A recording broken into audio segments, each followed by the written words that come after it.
إن هذا القرآن يهدي للتي هي أقوم ويبشر المؤمنين.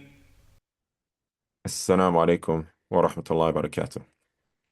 We're now at the name Al-Mubarak, or the attribute Al-Mubarak. Allah subhanahu wa ta'ala refers to this Quran as being Mubarak, as being blessed, just like we say Ramadan Mubarak. So Allah subhanahu wa ta'ala says famously, وَهَذَا ذِكْرٌ مُبَارَكٌ أَنزَلْنَاهُ أَفَأَنْتُمْ لَهُ مُنْكِرُونَ. Allah says, and this Quran is a blessed reminder which we have revealed. Will you pagans then deny it? So Imam Sa'adi comments on this saying, the second characteristic that it possesses, so Imam Sa'adi, he talked about the Quran being referred to as being a dhikr. What does that mean that the Quran, what does that mean? What does that mean when we say the Quran is dhikr? Imam Sa'adi, he explained that, inshallah we'll explain that if we have not already. But let's focus on Mubarak. So he says, the second characteristic that it possesses, namely that it's blessed, implies that it contains abundant and ever-increasing good. When someone says something is blessed, what does that mean? In the Arabic language, when I say Barakallahu feek, may Allah put barakah in you, or may Allah put barakah in this, what does that mean? The scholars, they say that barakah means two things. It means abundance of good and that good being consistent. It means abundance of good and that good being consistent. That's what barakah is. So when I say may Allah put barakah in this thing, what I mean by that is may Allah put a lot of good in this and make that good continuous. So when Allah subhanahu wa ta'ala says that the Quran is Mubarak, it implies that number one, it's abundant in good and that good is continuous and ever increasing. The Quran always gives and it never decreases in what it can give you. There's nothing more blessed than this Quran. Every good thing, blessing and increase, whether that is in terms of religious or worldly affairs or in the hereafter, is because of it and is a result of adhering to it. When you're thinking about it, when you think about it, all the good actions that we can think about, all the good teachings we can think about, and the rewards that are connected to those actions are found in the Quran. When Aisha, she was asked about the manners of the Prophet ﷺ, she said, "What kana khuluqul Quran?" His manners was the Quran, right? So the entire Sunnah, in reality, the entire Sunnah of the Prophet ﷺ is an explanation of the Quran.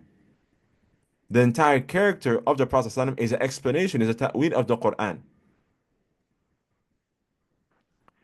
As it's a blessed reminder, one should accept it with willing submission and give thanks to Allah for this great gift, right? Especially now, the time of this video is Ramadan.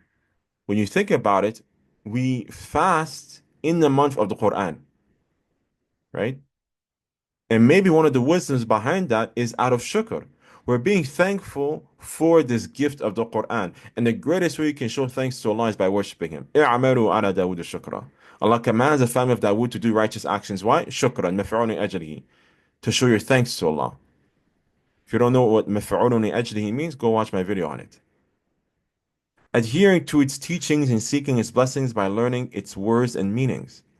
As for responding to it in the opposite manner by turning away from it, ignoring it, rejecting it, and not believing in it, this is one of the worst kinds of disbelief and ignorance and wrongdoing.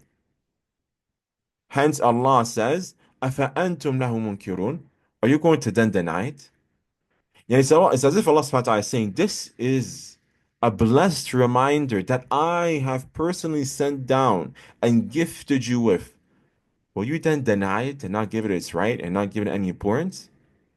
What greater act of ingratitude is there than for us to ignore, reject, and not apply the Quran? And that's why, as Ibn Qayyim mentions, there are different ways that someone can do hajrul Quran.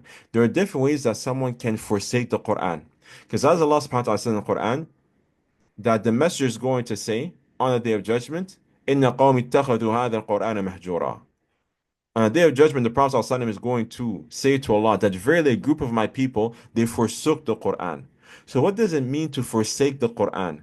Ibn Qayyim said that there are different ways that someone can forsake the Quran. Fundamentally, there are five. Number one, you can forsake the Quran by not believing in it, as these pagan Arabs. But that's not it.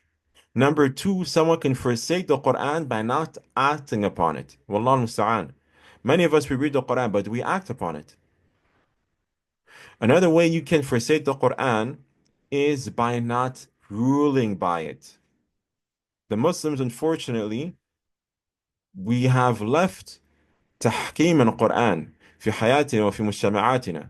We've left using the Quran as a criterion in your marriage, with your children, in our countries. Another way that people can forsake the Quran is by not pondering on it. You can read the Quran, but are you pondering on it? لِيَدَّبَّرُوا آيَاتِهِ. And then finally, someone can forsake the Quran by not using it as a healing. Right? The Sahabas, they used to do ruqya for themselves, even when they had a cold, or it would be equivalent to a cold. And sometimes you think ruqya is just for jinn and stuff and magic. No. Ruqya can be used for any type of illness that you may be going through. So these are the five different ways that someone can forsake the Quran. So we have to self-reflect, specifically in this month of Ramadan, and ask ourselves, are we making sure we're not forsaking the Quran in any of those five ways that Ibn Qayyim mentions, so we don't fall into those where Allah says, أَفَأَنْتُمْ لَهُ مُنْكِرُونَ. This is a blessed book.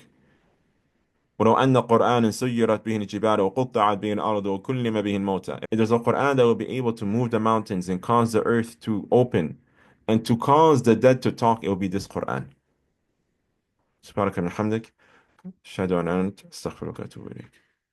إن هذا القرآن يهدي للتي هي أقوم ويبشر المؤمنين